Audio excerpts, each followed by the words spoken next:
అస్సలాము అలైకుం వరహ్మతుల్లాహి వబరకాతుహు. హజ్రత్ అబూ హురైరా రజియల్లాహు తాలా అన్హు తమ తల్లి గారిని ధర్మ అనుసరణను అంగీకరించమని నచ్చజెప్పేవారు. ఒకరోజు తల్లి ధర్మానికి విరుద్ధమైన మాటను చెప్పేసరికి ఆయన కలత చెందారు.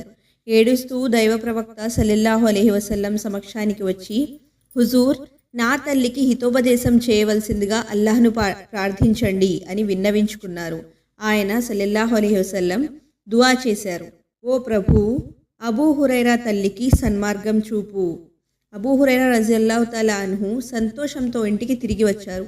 తలుపులు మూయబడి ఉన్నాయి. లోపల నీళ్లు పడుతున్న శబ్దం, అంటే స్నానం చేస్తున్నట్లు అర్థమైంది.